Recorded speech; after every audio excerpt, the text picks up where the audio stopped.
Sorry? It's not started yet, but why? Just checking. You didn't eat much of your dinner. Pardon? You didn't eat much of your dinner. Yeah, because I didn't feel like it.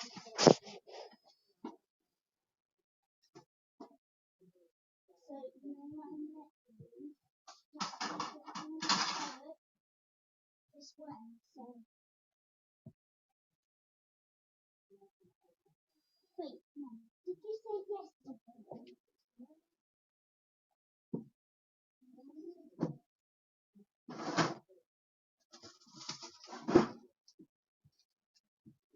And shouldn't have been.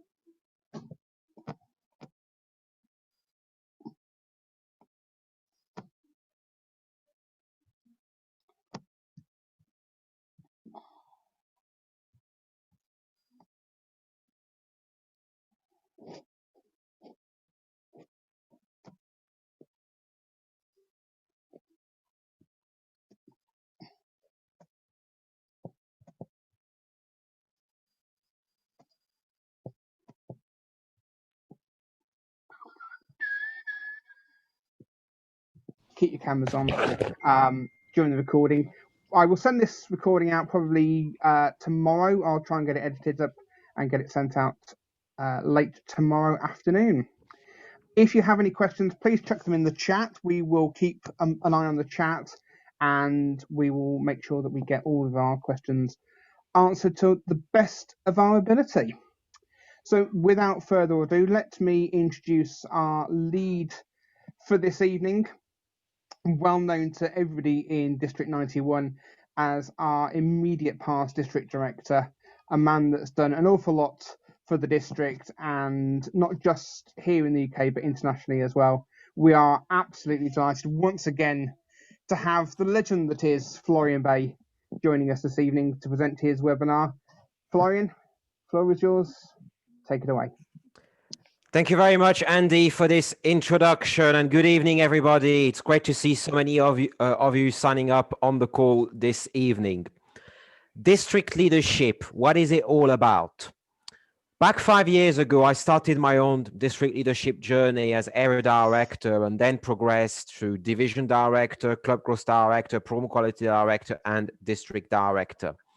I'm not going to elaborate in details what happened on this journey, but I'm just going to kind of just say that thanks, by virtue of being a leader in Toastmasters, a district leader, I've been able to do a number of really cool things. To start off, I was actually really privileged to lead our district in the last Toastmaster year as the pandemic hit. It was interesting time, a time of crisis where decisions had to be made on the fly and plans got shredded apart. But in many respects, as I kind of got to appreciate in the past few months and weeks, a unique opportunity from which I've learned a lot and I'm very grateful for. I got the opportunity to lead and manage teams of people, a team of area director as division director, club sponsor, mentor and coaches as club growth director, trainers and working directly with the area director as program quality director and district director. And when I was district director, the whole district executive team was a team of 50 people that directly and indirectly I had the opportunity of leading. We had to put strategic plans together, initiative. We had to be ready for a year that started on July the 1st, even before the year was due to start. We had money to manage, quite a lot of it, nearly £150, £50,000 actually. That would be too small otherwise. To put a detailed budget together, to monitor everything.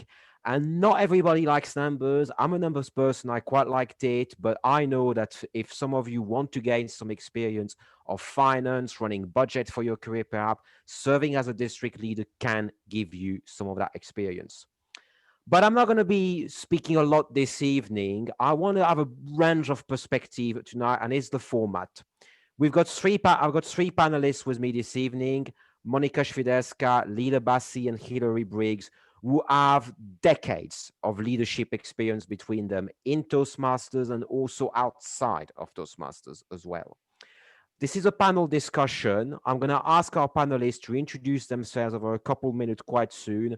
And then when they've all introduced themselves, We'll open the floor to you. You can ask them any question, and I'll pass on the question to your various panelists, which can also complement and even potentially challenge each other slightly at time.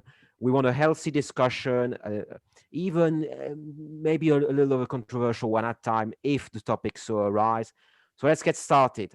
And the first one of my panelists I would like to introduce is a past area director, immediate past area director for Area L16 and district cartographer, distinguished Toastmaster, Monika Swiderska.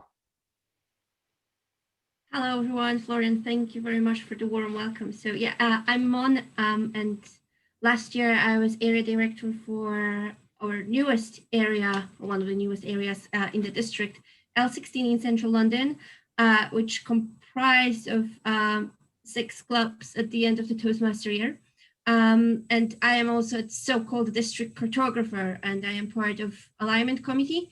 And as part of that work, yeah, I make maps. I am very much a numbers person. I'm a geek, I'm a nerd. And as my professional career day to day, I deal with geospatial data, hence the district cartographer. So if you see any district maps around, they are very likely to be a product of mine. So that's me. And I'm currently a member of 2 clubs, Data Science Speakers and Excalibur. So I'm back to Florian.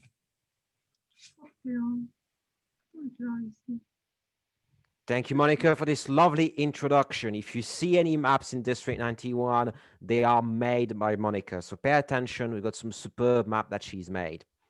Our next panelist this evening is going to be another past area director, distinguished Toastmaster, Leela Bassi. Thank you very much, Florian. Good evening, everyone. It is my pleasure to be here tonight and to see you, as many of you as possible. So I have been a Toastmaster for 5 years now, just over 5 years. I qualified as DTM back in January. So I've got a little bit. I've got some experience as an area director, but of leadership in different categories, past when I was working in corporate. And I have really enjoyed working as an area director for Toastmasters. I have met many people.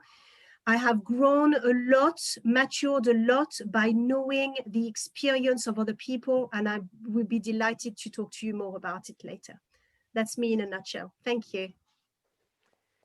Thank you very much, Leela. Our last panelist this evening is actually one of my inspirations that ended up leading me into district leadership following a conversation in an event over 7 years ago now. So sometimes conversation can spark interesting journey. It is our past and the only one district governor for District 91. Let's welcome to the stage distinguished Toastmaster Hilary Briggs. Thanks very much, Florian, and I'm so pleased on the conversation that we had and how it turned out. So it just goes to show, have those conversations. But a little bit about myself. I'm coming up to 20 years as a Toastmaster, believe it or not. I find that quite hard to believe. But I joined, as most people join Toastmasters, I wanted to improve my speaking skills. But somehow I got more onto the leadership track and thrust into positions at my club, Grosvenor Square Speakers. I got quite fascinated about starting a club. That seemed a really scary thing to do. So I spent some time starting early bird speakers, and then it seemed a natural thing to go on as an area governor, as the title was then, and yeah, then worked my way up through the various district roles. And I would absolutely echo a lot of the things that Florian said about the key experiences. I think whilst I didn't have COVID to deal with, we had something which actually was quite similar to Brexit, in that we had with D71, as was the whole of UK and Ireland, the decision about how to reform and to split that district, and that's what D91 came out of that. And I think it actually, the experience of going through that made Brexit look a bit like a walk in the park, but happy to share my experiences. And I suppose just the one thing to put on the table right away is that sometimes the things at the time that seem really difficult, actually, in my experience, can have the most learning and most value.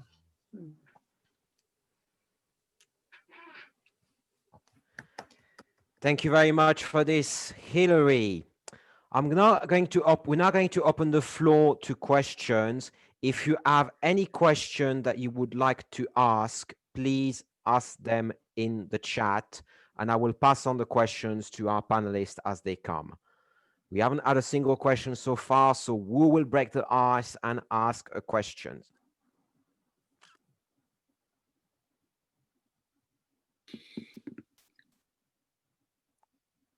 Please type your questions in the chat.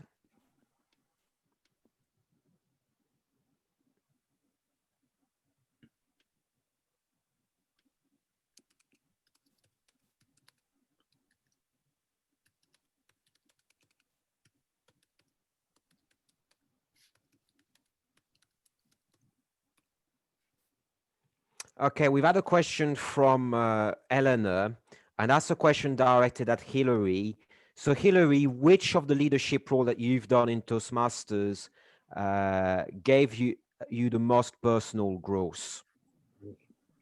Yeah, that's interesting and a very difficult question, because I would say I learned something from all of the roles, and perhaps to share something in terms of, you know, going from a leader at club level through the ranks, as it were. One thing which I realized was that at club, you're probably more likely to be doing. Yeah, ideally you're leading, but it's more like you're going to have to roll your sleeves up and do things. Area, very much about getting others to do. I realized, I learned from my experience at Early Birds that trying to do things myself, it just wasn't possible to do that. So that was quite a harsh learning I had there. And so I think area, and also we were up against some really challenging targets there. So there was lots of growth there, but probably public relations officer, which PR manager is the new title. That was a sort of formal role on the district, and actually running a campaign for that. I had never, ever in my mind thought of running for some sort of office and having to run a campaign.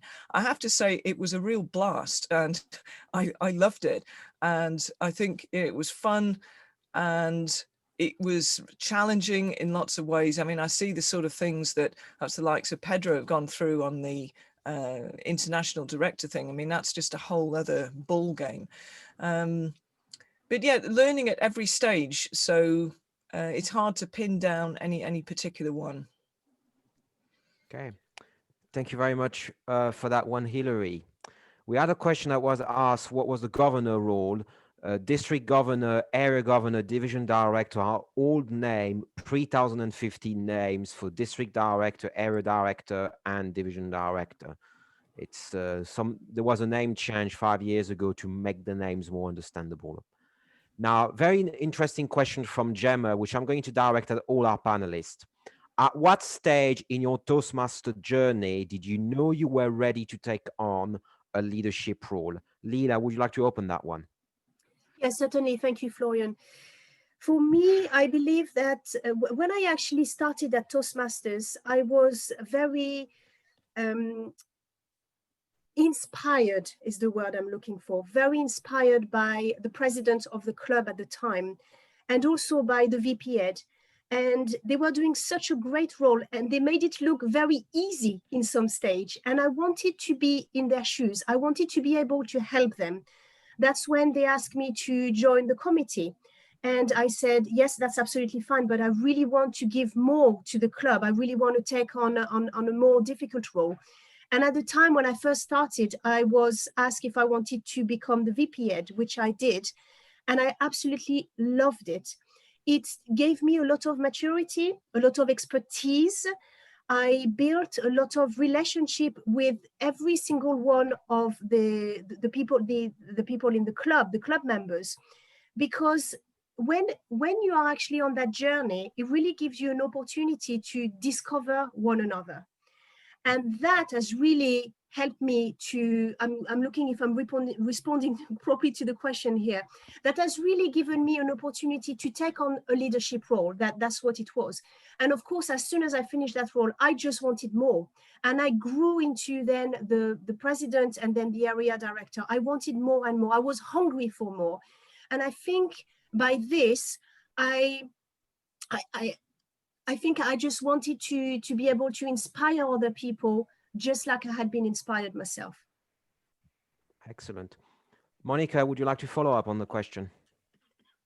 Yeah, for me, I think it was step by step, and it was really sort of simultaneous, I would say. So I was thinking about area director role for a while, and then it turned out that old educational system is going to be phased down way too soon for my liking. So being a president of Excalibur at the time, I was thinking like, okay, maybe next year, this is probably my only chance to be an area director. But I was still unsure. And what happened is 2 years ago, Excalibur was a part of area L9. And an area director of L9 stepped down for personal reasons. And in January, myself as a president of Excalibur and 5 other clubs, we found ourselves that there is no COD organized, no contest, no nothing. And my immediate response was, okay, I know what I'm doing because I have a lot of leadership experience from my other voluntary roles. I have a great club, great community in the club, and experienced advanced speakers in Excalibur. What do we do to solve that problem? So I immediately jumped in. I spoke to a fellow area director who was a friend. I asked, can we join? Then I spoke with my VPE, who was Freddie Daniels, and also past district governor. And we thought, okay, so if we are organizing COT, if we are already thinking about like how to organize contests and Excalibur will support it, between 2 of us, we can probably do the area director role. So yeah, Freddie became an area director. This was the 2nd time for him, and I became his assistant. And because I was working so closely with him as his president and then as his assistant, it was sort of almost seamless for me to become an area director in the area I knew. The biggest challenge was probably that we actually split area L9 into 2 areas. So it became area L9 and area L16. But yeah, I didn't really have that, moment that, yeah, light bulb, this is it. I should be the next district leader. It was sort of step-by-step encouragement and thought that, yeah, I want to grow, and maybe this is something that will give me that growth. Hilary, would you like to conclude on this question? Yeah, I think I remember in early days when I joined Toastmasters, I was thrust into VPE role at the club because absolutely no one else wanted to do it, and likewise then president. I guess becoming area governor, director, having gone through the experience of starting a new club, and that to me was something, people had talked about, and I say it seemed to me really daunting and scary, and actually it related or was very useful and relevant to what I was doing professionally and working with startup companies and so on. So yeah, doing the area role, and then I remember seeing a district governor soon after I joined Toastmasters, and the role, I was kind of awe-inspired in a way, in terms of it just seems a monster role. Never ever thought that I would want to do it or be able to do it. And so it's quite interesting, really. I think, as the other panelists have said, it's kind of taking it step by step, and maybe you just see the next level and focus on that. So you might have some idea, but I think it's, there's so much to do in each role.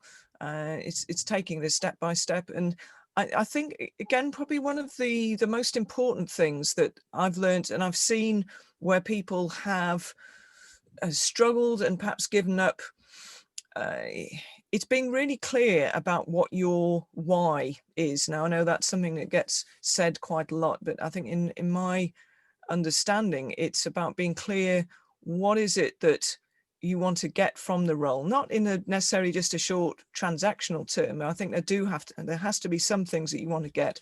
It might be you want to give back a sort of longer term direction in developing skills and personal growth and so on. You need to have something there though, and something that's going to be strong enough to sustain you through those difficult periods, because unless you're incredibly lucky, there will be difficult periods. And it's at those points, whether you're under pressure from time, it doesn't matter whether it's your job, family, you know, I've come across people who've had dreadful personal situations or incidents in families and so on. So, you know, we can all have things that hit, and unless you've got that really strong motivation and clarity on why you're doing it, it's going to be even more of a struggle. And that's the point where you're at risk of failure. So I think being clear on that, and then just see where it goes. Thank you very much. We got an interesting question about Toastmasters, where leaders are made, and what does it mean to each of the panelists. So 20-second answers, stable topic style. Where leaders are made, what does it mean to you, Leela? Where leaders are made, for me, is a very important statement. Toastmasters has brought a lot to me, a lot of resilience, patience, a lot of friendship, leadership, more than anything else. It has given me many opportunities, even in my main job. Hilary. Yeah, I think it's mentioned, I think, in one of the other questions about a voluntary organisation. You're working much more with people's motivation, you know, in a normal employment situation. In some ways, yeah, people are, there's a contract there, people are doing something, they're expecting money, and they're more likely to sort of behave in some ways. In a voluntary side, you're reliant on people's passion, and that can take them in different directions. And that actually, to manage that, the phrase of herding cats perhaps is more relevant. So I think being able to work with also a very diverse group of people. So I think that Toastmasters offers a more extreme environment in some ways than you would get in certainly sort of corporate situations. I think the other key thing is the feedback. You know, we're very much on the speeches focus on evaluation and the benefits of that. I think as the leaders as well, if you're open to it and seek it out, and I know the organisation is getting better at this as well, it's a fantastic opportunity to try things and get feedback if you're willing to learn. Mon. I would say for me, Toastmasters is this perfect sandbox to grow your leadership or communication experience. So no matter what you do, you are a volunteer, you are giving away your free time, and you can mess it up. So for me, it's always take a situation, challenge yourself, learn, fail, iterate, or succeed. And then once you're doing that, you're learning so much about yourself, about running team, working with diverse groups of people, as Hilary and Leela said. And it's fantastic because then you can translate it to your personal life, to your professional life, and yeah, just explore those situations, check the scenarios, and learn. Yeah. I mean, I'll quickly build up on this one. For me, the voluntary element is key, because leading volunteers and managing volunteers, one could say, completely different than in the corporate world. You cannot hire and fire people. You cannot say, hey, I'm going to give you a raise, I'm going to give you more money. So the levers you're going to have to use are completely different. And that is a hard experience to learn. Sometimes I'd say. I mean, I've learned a lot, sometimes the hard way. Next question. What do you think are the main criteria for becoming an area director? I'm going to start with you, Monika, because I know you've had some challenges last year as area director. So tell us more about that. I would say, firstly, commitment. So area director, it can suck up your time. I'll be very honest about it. I know people who took sabbatical break to do the area director role, or were retired. I'm in full-time employment and with busy personal life. So it was definitely a struggle for me. So if you are thinking about the area director role, it's commitment that definitely would matter. And the other thing is about how fast you can adapt to situation. So COVID hit everyone, and it was a big surprise. I hope none of you will experience COVID-like situation in a leadership role ever again, but it was terrible and very challenging. And generally speaking, you cannot really predict what will happen to you when you are a leader, because you're hit with so many interesting and quirky situations. I think really how you approach the problem, how you problem solve, how you adapt to those situations will matter. So commitment and adaptability. Thank you, Monika. Hilary. Yeah, I think I definitely echo what Monika said on that. And I think being clear on how much you can give is important. I think the thing, and this was the lesson I alluded to in my introduction, that I think the area role is very much about delegating. So I think finding people who can do things for you and work with you. So I think that's about building contacts, and I think being good networking. So I remember one challenge I had in the area was within 1 week in the October timeframe, I had 2 clubs that said they were going to close, and it's like, no, that's not going to happen. And I knew I just didn't have the time or resource myself to go in and help fix it. So I went out and found got appointed through the district 2 club coaches for each of them. Now, I was able to do that because I kind of explored who might be there, who would be interested in needing that role to suit their educational awards and so on. But it was very much about, I needed people to help on that. So I think delegation skills, and that's something that we can all continuously improve at. I don't think you ever reach a point where you've mastered that. I think the other skill I would say is really important is coaching. I think the area role, it's not about telling people what to do. You've got to work with clubs and be quite sensitive that people don't like being told what to do generally. So it's about being able to go in more as a consultant or a coach to help them develop is what I would say. So I think, hopefully you have some of those skills, but certainly if you want to develop, it's a really good way to do that. Leela, over to you. Thank you, Florian. For me, there are 3 words that comes to mind that are commitment, understanding, and trust. Commitment to replicate exactly what Monika and Hilary have said. It is a commitment to be an area director, but at the same time, this is something that I really, truly wanted to do. So I gave it my 100%, although, I was fully employed at the time, working for a corporate, I have a young family and so on, but I really, really wanted to make it work. And so I did everything I possibly can, but I totally agree that it's not always possible to be there for every single little nitty-gritty detail. The understanding is about, for me, ensuring that I knew what was going on in each club. But knowing what is going on in each club can sometimes be a bit tricky, because when the people don't actually know you, they are not always sure they can have that trust. So that's when building a relationship is very, very important. I knew some of the president, but not all of them.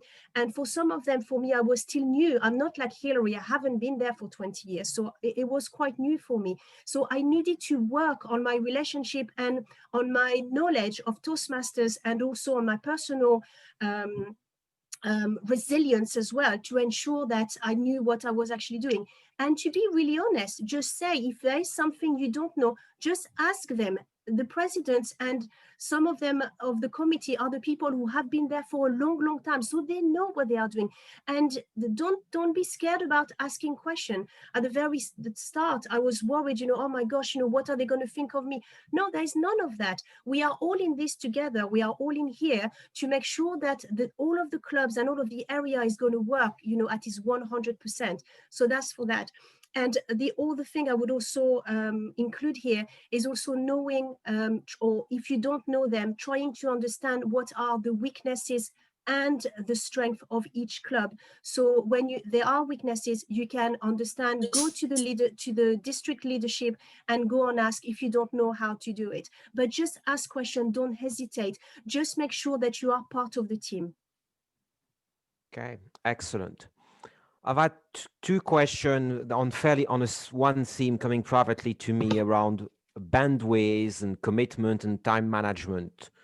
And ask the panelists, is there any techniques that you use to juggle personal life and Toastmaster life? Did you perhaps have to make some sacrifices and some tough decision? Let's have a conversation about commitment and time management. Leela, would you like to build upon your previous answer, perhaps? Time management. Sorry, I think I missed the question. Actually, I apologize about this. How did you balance your work or personal commitment with your Toastmaster commitment? Yeah, so that was quite, it can have been quite tricky at times.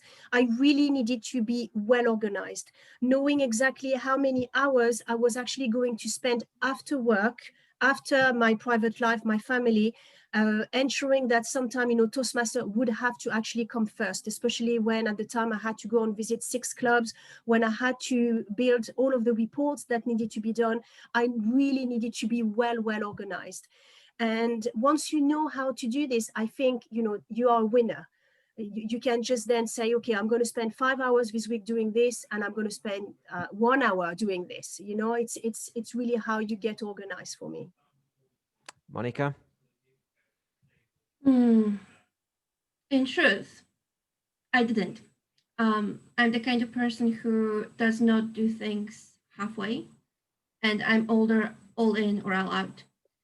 And area director sucked up all my energy and life force you can possibly imagine, especially during COVID and lockdown.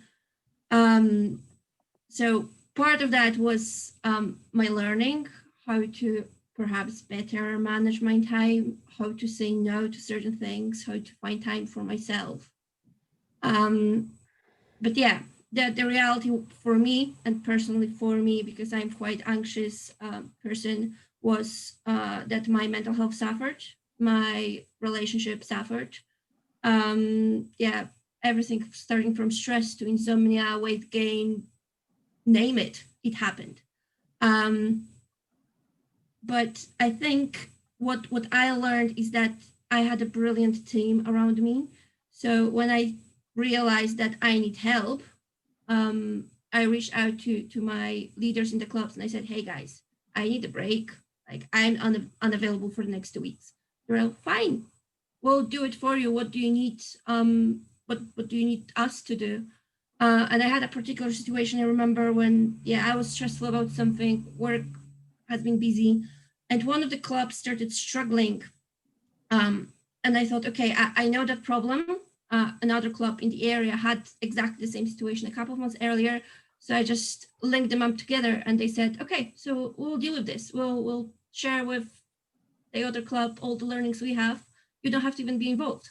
And after a couple of weeks, the club sorted the situation themselves, leaving a lot of space for me to deal with whatever I had to deal with in my personal life. So yeah, that's my take and my honest opinion on the matter. Now, thank you, Monika, for sharing this. I think it's very important to have open, honest, and unvarnished opinions. Leadership is a commitment. I myself have sacrificed and lost on certain things as a result of being a committed leader in Toastmaster, but I gained a lot as well. Hilary, would you like to conclude? Yeah, I think, again, I'd echo what both Leela and Monika have said. It's difficult. I think I could see even at club level, it was really important to establish some boundaries and limits. So kind of letting go of perfection. I think if you wanted to, you could make any role in Toastmasters a full-time role. I've also always been in work all the way through my Toastmaster roles. I have been generally self-employed, which perhaps gives a bit more flexibility, but there's also a lot of other pressures that if you've not got work coming in, you're on fresh air. So I think trying to let go of perfection, and just it was some advice actually from David Thompson, who was another past district governor gave to me, which was really, really helpful. So just focus on 3 things. You know, we like to use 3. So you're only in the role for a year. What are the 3 most important things, and what are the things that you really have to do? And I mean, I guess that's something I use. I'm used to working under pressure in my sort of professional life. So I do, when I hit a real crunch point, it's like, okay, if I don't do this, would the world stop? You know, that's my kind of, you know, is someone going to die? Is someone going to get seriously injured? I have, you know, perhaps sounds a bit crazy, but I do have some ways of prioritizing and putting perspective on things that, okay, what's the worst that could happen here? So I think that's really important. I think absolutely crucial to maintain balance oneself. And I think maybe, again, I'm lucky that I've got hobbies that are, yeah, I put time in, whether music or sports, and I find both of those really recharge me. So have something in your life that you can turn to and make sure that you make enough time to keep that going, because if you lose your energy, then you're over. You're not, it's not helpful for anyone. It's certainly yourself. So I think those are, yeah, I think also handling pressure. When I've been under massive pressure work-wise and Toastmasters all at the same time, what I found is to almost keep on track, just get in a mindset. It's like, okay, just do one thing. If I feel so overwhelmed with things, just send one email, make one phone call. At least that's moved things forward. And I find that actually is very helpful, because sometimes, at least what I can do, is things become so big, you think, oh my God, I don't know where to start. But just do something and actually just make a little bit of progress. You think, oh, actually, this isn't quite as bad as I thought. You know, sometimes things go worse, and sometimes things can get better. So it's being able, in the eye of the storm, in a way, just to push things and maintain a bit of movement. Thank you, Hilary, for this very honest answer. Got a question from John Drinkwater. Is there a typical pass through the leadership roles? Who wants to take it? Yeah, Florian, you should answer this. Maybe you have a typical path, as most people. I'm happy to answer. I'm happy to answer that question. My path has been the traditional leadership path: VP, president, area director, division director, club growth director, program quality director, district director. That is the kind of traditional leadership journey, but it doesn't have to be that way. You can take breaks. You can go from treasurer to president and then area director. We've got somebody on the call that went from club treasurer to area director. And from that, you can jump in to become a division director, potentially. There are eligibility criteria for some of the leadership role, which we can cover a little bit later towards the end of the webinar. But there is not necessarily a typical path. If you want to become on the district trio, you have to have been a club president. That's one of the requirements, and on some other roles. But the journey can have twists and turns and so on. When I first met Eleanor, she was the district admin manager. Then she went to PR, then she went conference director, then division director, and did some other roles. She's actually never been an area director. So there isn't necessarily a set path. You can mix and match. You can take a break. It's pretty flexible, really. Now, next question is pretty good, and I'm kind of going to combine 2 questions. What have you learned as a leader in a voluntary organization that you've taken back to your work leadership role, or what is the most useful thing you learned from Toastmaster leadership that you have taken to leadership outside of Toastmasters? Hilary, over to you, because you kind of left your job and became a professional speaker in the last few years. So tell us more about, was this influenced by well, actually, no, I'm sort of back very much working with small companies. I've done bits of speaking and so on, but I would say when actually I was on yeah, it was the first year, or the year I was finishing the district governor role, I'd become managing director of a company of about 35 people. And actually, that was really good that I'd had the district experience. I think particularly in the people skills and handling, I had some situations, and I say this to people, if anyone you speak to in business, it seems to be the HR issues are the things that crop up more often than not. And if you imagine a district, you know, in the speech contests, you get the best competitors, hopefully more or less, that work their way through the district final, where you can imagine on the sort of HR front and the issues that come up. Also at district level, you tend to get the best ones, which obviously doesn't necessarily mean they're the ones you want to deal with. But you know, the experience of working with that, and as has come up before, you know, in a voluntary organisation, you've perhaps got even more issues to deal with. I think what it meant in the professional scene was, and I had a situation of sexual harassment to deal with, not against myself, but a couple of women on in the company. There were all sorts of things that I had to deal with. I think the experience from a diverse organisation like Toastmasters, I wasn't surprised. Nothing kind of think, oh, I've never ever come across that, couldn't imagine things like that happening. So that actually is really useful, because it means that you're not, or much less likely to be fazed by something that's happening. So I think the people skills really important. I think the other thing, and Florian mentioned about budgeting and things like that. With this company, it took it through a sale to a Japanese company. So it was fairly soon into having to manage things in a way that was really, you know, big company speak. And that's actually something, when you're doing all the budgets and the reporting at district level to Toastmasters headquarters, that's the sort of thing that you've got to deal with. So I think for people who, you know, it depends if you're working in a big corporate, maybe that sort of thing is like, yeah, no big deal. But if you haven't had exposure to that, and just the disciplines and the frustrations as well of dealing with things like that, that's also very useful. So I think those are the areas I would say is most useful. Leela. Thank you, Florian. For me, I have really gained a lot of confidence that have helped me in the workplace, but also 3 years ago, I started my own business and I went as a keynote speaker. And having been at Toastmasters, it has helped me so much in so many different fields, not only to gain confidence, but also to learn how to speak without using so much ums and ahs.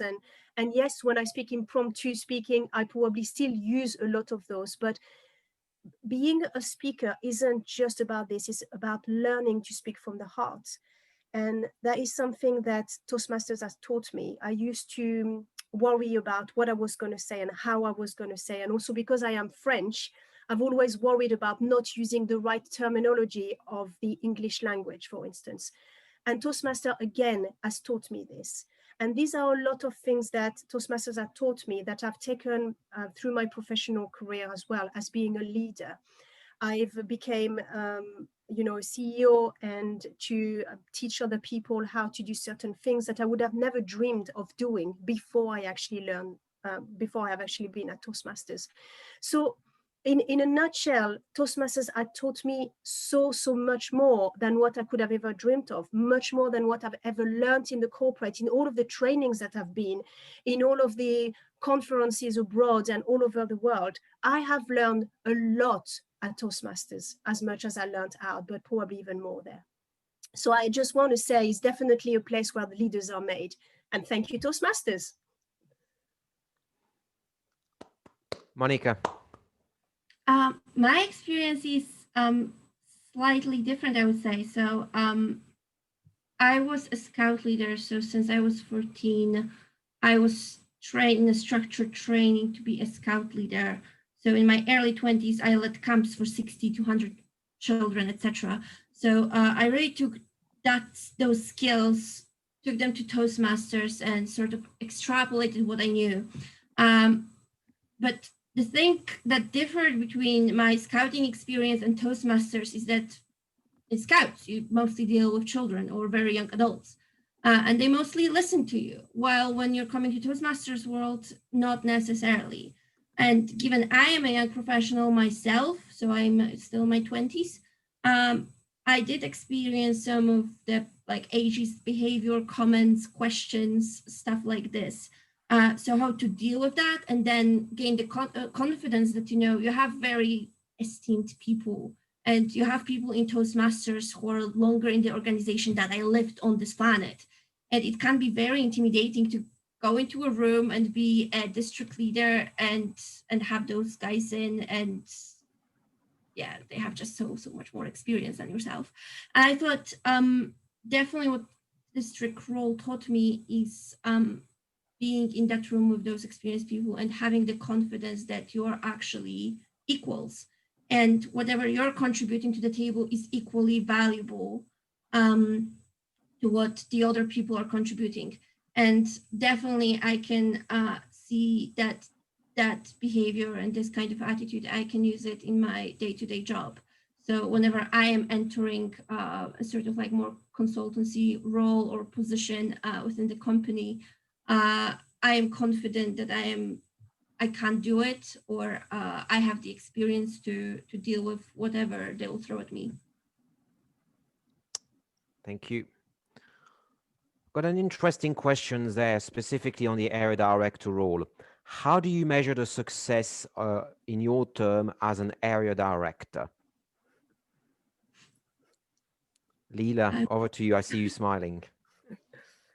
I remember when I was an area director, my biggest success in my own head was to ensure that I was going to be in good time to go and visit all of the club at least twice before I could actually run that report that I had to do. I wanted to build a relationship rather than just go and visit the club and say, right, guys, I'm coming here just to take you all down tonight and just see what you're doing wrong. You know, it was very, very important for me to ensure that I was going to ensure that the deadline was going to be met. But at the same time, having that relationship with the clubs, that was a very important thing. That's the first thing that comes to mind when I hear that question. Monika. For those of you who know me, you know that I hate any kind of KPIs, targets, and stuff like this. Absolutely hate. They don't work on me, and they didn't work on my area either. So throughout my year as an area director, I gained a club, I lost a club, and everything in between. So I had super performing clubs. I have clubs that were struggling and still struggle, mainly because of COVID.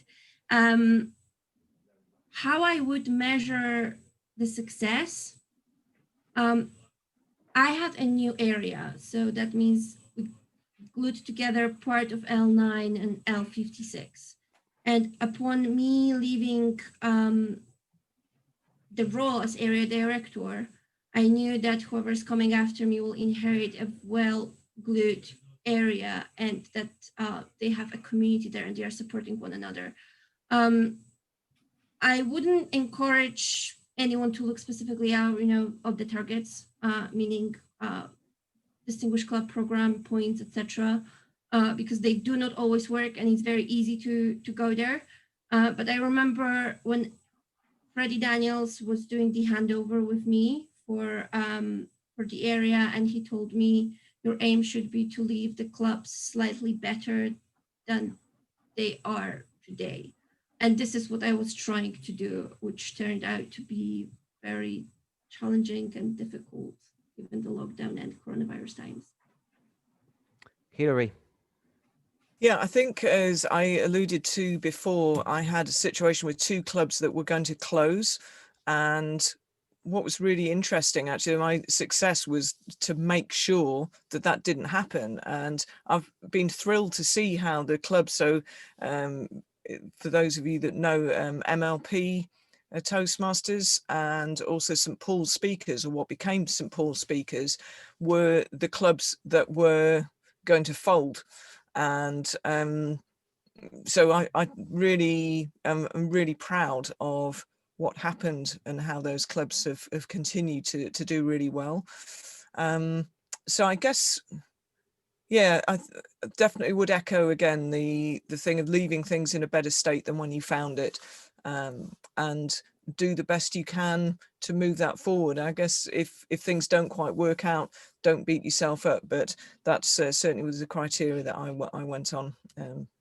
Yeah, I can add to Hilary's point, like getting clubs off the ground is a tremendous task. So well done to you for doing this. My clubs that I lost was Navancher, and because of the lockdown, there were certain things that were happening. The club was not in the greatest shape before COVID hit us. But sort of in April, May time, we realized that actually we need to let it go gracefully. And I think at that time it was interesting to work out with the committee, with the president. How do we do it? How do we disband the club so that we part on good ways? And yeah, maybe in the future when the times are better, we reestablish the club within the company. Okay. Interesting question there. Is 1 year on the district leadership team long enough to make a difference? Should some roles be longer? I'll direct the question at Hilary because she's kind of has got a lot of experience on the district leadership team. I mean, yes, you could go on for longer, but I think the fact that you've only got a year in each role, again, as I said before, it really is about focusing on what can one do within that year. And I think when you've got a district team, it's a bit like a club, and also hopefully areas and divisions. When things are working well, you've got good handovers and there's at least some continuity so that things are building and improving over time. So I think one of the things I've found being on the district team and going from through the different roles, it was actually preparing and building a plan so that when I became district governor, I'd got some of the pieces in place. So it's thinking on a longer term, I think. And, you know, perhaps if you just swan in and do one role for a year, that could be tricky. But I think particularly the district as a team, you have got more time to do the roles and to be building on progress. I would definitely echo what she said for the district leadership team role. It's thinking multi-year, leaving it better and building upon the foundations. Okay, to all the panelists, is it better to do various committee roles, including president, better to compete comprehensively, or just seize the wider leadership role if the opportunity arises? I think it really depends what you want to do. So I was VPPR in my club for 3 months, and goodness may do not employ me as VPPR ever again. I was terrible. I will never do the role again because it's just not for me. But how I would approach it is that there's a lot of materials online, and in the booklets you can find what sort of skills you would learn as a leader, and then think what you would like to learn and where you would like to grow and whether that role will allow you to grow in that direction. Skipping too much is probably not the greatest idea. So the president will give you some awareness about like how clubs function within the area. The area director will give you some awareness of the district functions and what's happening out there. But generally speaking, it's not compulsory to do every single role available because otherwise we'll be stuck here for 10 years. And it's not necessarily true that each single role will give you the learning that you need and you want. Yeah, if I may, Florian, I would echo what Monika said, but also add, I think in different role, you actually learn different things. And something that Hilary said at the very beginning of the meeting, which I will echo here, it's about the failures that you actually encounter and the growth that you actually gain. And I think in different roles, you will actually learn different failures. you will encounter different failures, and that will teach you a different growth depending on what role you are actually doing. I personally think that if you have the opportunity to go straight into the leadership role in the trio from now on, right now, without having to go through an area director or a divisional director, I think that's great. That's a brilliant opportunity if you are up to the role, because it's not actually something that just the answers are not just going to come out from the sky. I think it's something that you need, some skills that you also need to build, and especially some knowledge. Having said that, you do have a team around you. You have people who are helping you. You build that relationship with those people, and you do have the help to keep going.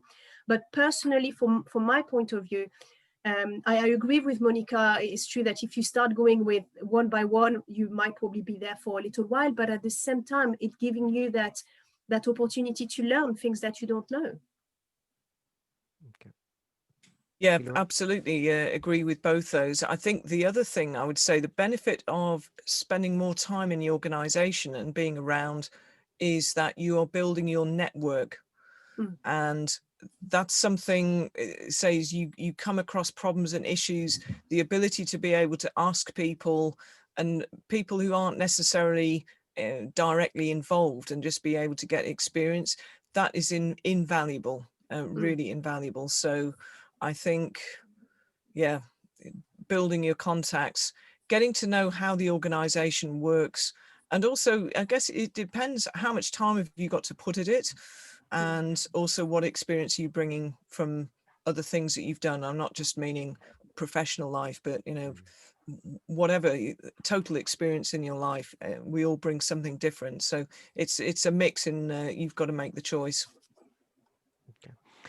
Hilary mentioned networking, and it's a perfect segue for the next question. It's and that's going to be the last question, I'm afraid, unless we got more time. Andy confirmed that we don't really have much time left.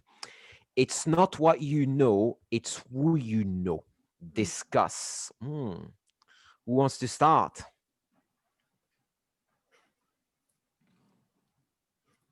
Oh, I love that question.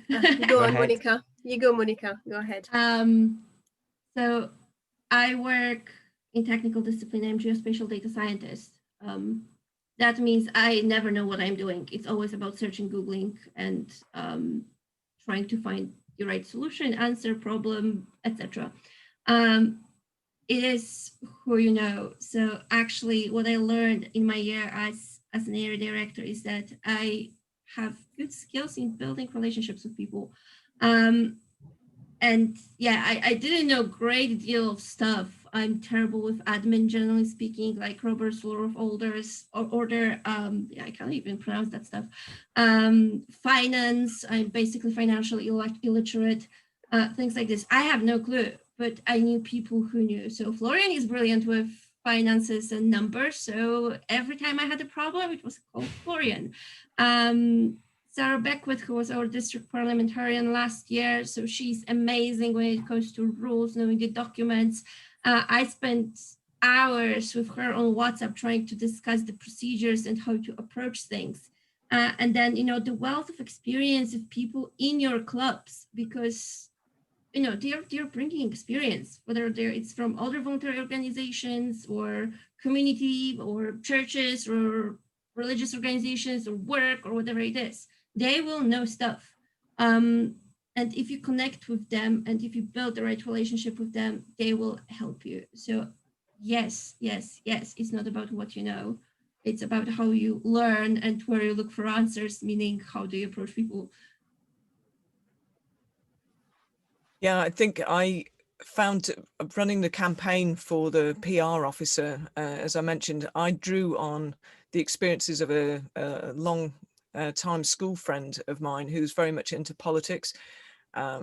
She was absolutely fabulous in giving me some tips on what to do.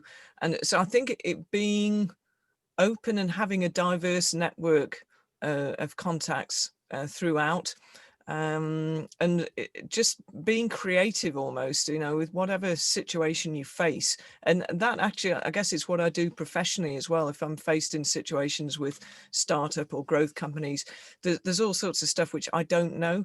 And a bit like Monika, yeah, get used to Googling and finding people, but it's just, yeah, being able to tap into that sort of experience, I think. Yeah, I completely agree with that as well. It's not about what you know, it's about who you know. And I just want to briefly, I know we're running out of time here. I want to briefly give a quick example about that. A few months back, there was the humorous speaking contest, and at my club, we had about 6 speakers after almost twisting their arms to really get this done. But we were missing a lot of judges, and you know, I really needed people outside of the club. And it's about who you know, absolutely. Because of my experience at Toastmasters, throughout the roles that I've been, I have known so many people, and we had exactly 8 different clubs that came on help during that contest. And that is about who you know, because if you build again that relationship about those people that are around you, they will come and help you, they will come and support you whenever you need them. And that's why, you know, when you can go and help somebody else, they will be happy to come and help you. So it's definitely about who you know, definitely about networking. Thank you, Leela. Thank you, Monika. And thank you, Hilary, for this great panel discussion. I'm afraid we're nearing towards the end of the webinar of the time we've got. I'd love to answer all of the questions, but we're running out of time. Some of you might be wondering, well, what are the next steps? Some of my questions got answers. I may have some more questions to ask. So very quickly, I'm going to tell you a little bit more about the next steps into district leadership. Now, in order to apply for some of the district leadership role, there are eligibility criteria that some of you might need to meet. For example, you need to be a member of good standing of a club in good standing, and you also need to have been a member of a club in District 91 for the past 12 months. We're very international now. It's very easy to network, but unfortunately, there are still district boundaries. For division director and trio role, there are specific criteria. For division director, for example, you need to have served on the area council, which is to be a VP membership, VP education, or a president. For the trio role, you must have served at least 6 months as club president. Unfortunately, if there are applications from Canada that are ineligible, we will be turning them down. We might very well be asking Toastmaster for clarification on the 10 months rule. Is the past 12 months from the moment of application or not? The committee will be liaising with Toastmasters HQ on that one. Here's the form, and I will ask our host and the SC to copy and paste the link to the application form in the chat. It is live, it is working. There are a few people on this call that have tested the form already and sent in up applications, so we know it's all working. Technology is working. Now, after the application form, you'll be invited to do some pre-interview homework. The leadership committee is still defining it exactly. Personality tests, we're looking at quite a few. We want it to be quite good and quite scientifically accurate, so we're kind of finding things. There'll be a presentation elements as well. It'll be communicated to you a couple of weeks after you apply, if you apply quite early. But we're hoping to finalize all of this within the next 2 to 3 weeks. The interviews will be from January the 4th to the 28th of February. If you send in your application now, you're most likely to be slotted in January, depending on your availability. If you apply across January, it'll most likely be in February. The deadline for sending application is going to be January 31st. Plenty of time, but do it sooner rather than later. And we will give you feedback on your application. This is a discussion. This is a development opportunity. Now, when you become a district leader, you get some support, you get to train twice a year, and should obviously the pandemic and so on, social distancing go away, this training will very likely be residential. So you get put into a hotel, we eat together and so on. It's quite good fun. It's quite intense as well. We learn a lot. Travel expenses, if you go to visit clubs, like you might be based outside of London, we do reimburse mileage on travel expenses. And there are some incentives as well for attending the district conference and mentorship opportunities. What I'd say to you is, if you feel applying, take the leap.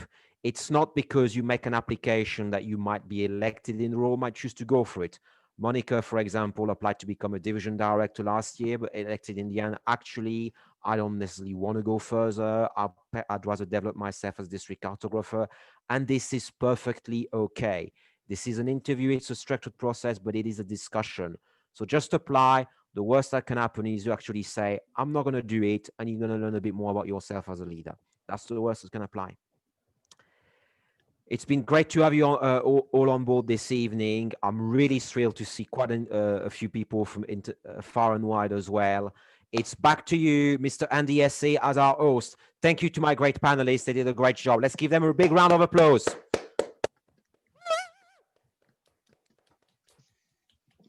Florian, thank you very much. And what a fantastic session. I think that's, really helped inspire people. And yeah, as Florian says, get your application in as soon as possible. Having done an area director role, it has been by far my favourite role that I've done. Being an area director was absolutely amazing. So if you've not been an area director, get on in there because it really is good. Thank you very much to Florian, to Leela, to Hilary, and to Monika. Amazing panel there. We have got one more webinar left, and next week it is the halftime team talk for the area directors. So if you're an area director already and you've got any questions, if you want to just have a chat about how your area director year has gone so far, then Samuel and myself are going to be here next Sunday with our festive hats on, and it's an open opportunity for area directors to drop in, have a chat, make sure that they are prepared for the start of the new year, make sure they're prepared for COTS, make sure they're prepared for TLIs, and of course the contest season. Just looking ahead after Christmas, on the 23rd of January we have got a really, really, really important webinar. Neil Coleman, our chief judge, is back, and he is going to be going back through all of the contest rules ahead of the international contest. Please make sure that your clubs are aware of this. We have seen a few incidents, a few car crashes. Florian's nodding his head, Helena's nodding her head. We've seen a few problems in the humorous speech contests. We don't want to repeat this in the international contest.